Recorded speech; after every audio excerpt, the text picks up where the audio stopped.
Polite Enquiries, Jared Kimber, George Dobell, Trent Bridge. Easy for you to say.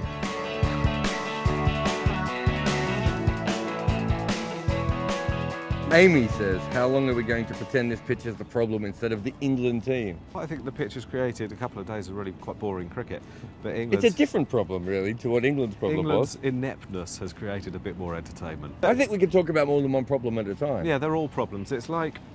No, it's not like anything. I can't be bothered with the long simile. I'm too tired. Lala says, the POM media was alluding to a BCCI had in this subcontinental pitch. Who said that?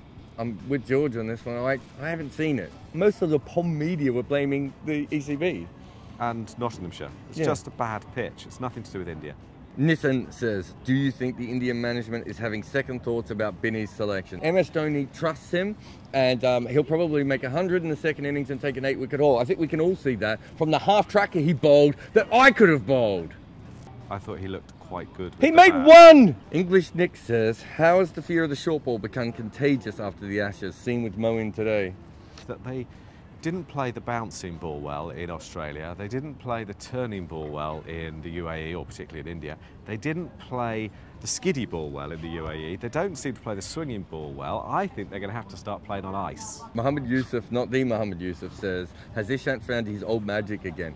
He's played 55 tests and he averages 37. I mean, where he's hiding the magic that you're talking about, I don't know. I thought he bowled quite well. He bowled really well. Let's give him credit for that. But Test cricket, Test batting, doesn't get much easier than it was for England today, and they still failed. Pratyush says, why shouldn't the curator use that manic second session as an excuse? I don't think that you should judge by results. I don't think you should judge by however many wickets fall. The fact is that this pitch is painfully slow, and that creates a lack of entertainment in the cricket. Doesn't matter who wins or loses. Everyone's losing, I think. Bobby says, would Alistair Cook be secretly hoping he had a pace attack of Sri Lanka or India? On paper, obviously not.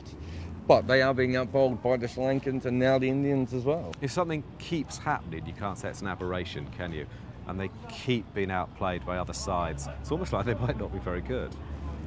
Nicholas says, is it time for another new era yet? I wouldn't have appointed Peter Moores. I've got no problem with him, but I wouldn't have appointed him. But once you have, you've got to stick with him. So I think the only sensible thing is to sack him, yeah? Do you know what I mean? It would be like football management. Having said that, has Paul Downton got a single thing right yet? Ravi says, why is Anderson so grumpy in the field? Surely other pacers have a similar workload. As far as we could tell, in international cricket, no bowler has ever bowled as many overs as Jimmy Anderson has over the last 3 years. No, it's at least that. He's grumpy because he sees catches dropped off his bowling.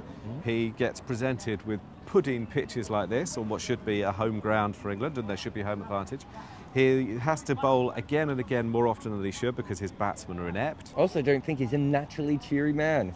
No one ever says, hey, look at Jimmy Anderson. He's like that friendly George Dobell.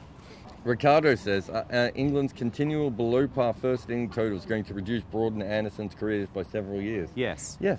It's already happened with Graham Swanee. What was he, 34 when he retired? Instead of them being fresh and vibrant and potent, they're already compromised and diluted and less good than they would be. They are being eaten alive by their own batsmen. Abdullah says, if you have to compare yourselves to a musical double act, who would it be? And to Deck. Millie and Vanilli. People Millie say... and Vanilli, Millie Vanilli. What were they called? What about Renee and Renata? I don't know. Do you remember they that? Save your love, my darling, save your love. I think we should actually do a version of Let's Get Ready to Rumble by Ant Deck. I don't know who these people are. You'd love them. Owen says, George Dobell seemed a bit annoyed on Polite Enquiries yesterday. Was it Jared, Rahul, or Test, or the tweets? No, he's a dour man. Andy and Brum says, will Broad and Jimmy's body language be positive enough tonight when they're giving the batsman a deserved shoeing? Surely that would be counterproductive. It has to be a happy dressing room even when you're hitting someone else with a shoe. I hope they're not disengaged. But I think if you bowl 38 overs in the first innings, Anderson, and if you're dragged back out again, you are likely to bowl a little bit within yourself. Yeah, you might even not smile. Rory Dollard says, hello. Would you describe the TB pitch as a curate's egg? Also, what is a curate's egg?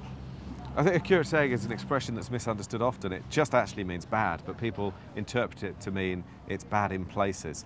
But actually, if you have an egg that's bad in places, it's just bad. We'll see you tomorrow.